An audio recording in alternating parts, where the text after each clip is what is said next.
President Barack Obama is on his first foreign trip as Commander-in-Chief. He met Thursday with Canadian Prime Minister Stephen Harper, and a primary topic of discussion was war in Afghanistan. Canada has slightly fewer than 3,000 troops there. In an interview with Canadian Broadcasting Wednesday, the president said he was convinced military strength alone will not win the fight in Afghanistan.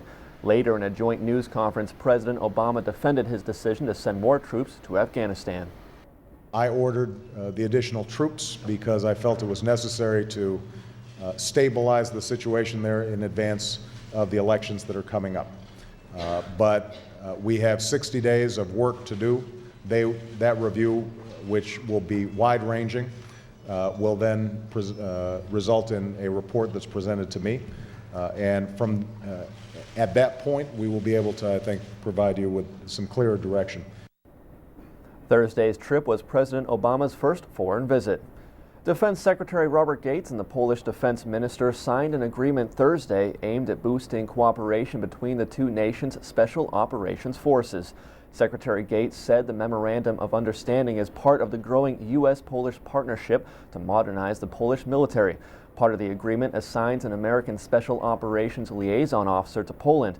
Defense officials say the liaison will share experiences and advice with the Polish military from U.S. Special Operations Command based in Tampa, Florida. Secretary Gates is in Europe for a NATO defense ministers meeting. He said Afghanistan and the NATO summit in April will likely dominate discussions. With President Obama's focus on Afghanistan, Secretary Gates will take a message to the defense ministers saying, as the U.S. steps up operations in Afghanistan, so should NATO allies.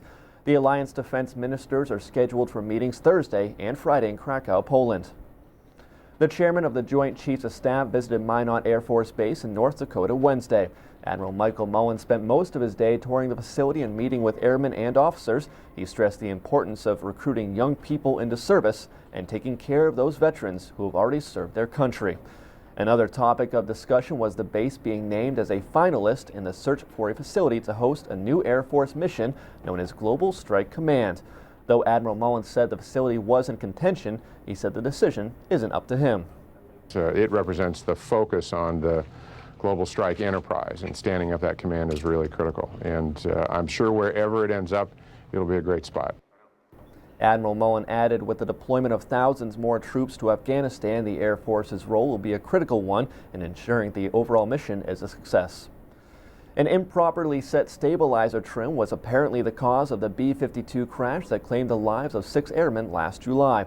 The setting controls the pitch of the aircraft. Analysis during salvage operations showed the trim was set between 4.5 and 5.0 degrees nose down at impact. Using radar data, simulator, and computer modeling, an Air Combat Command Accident Investigation Board concluded the improper trim, along with late recognition of the problem by the crew, contributed to the crash.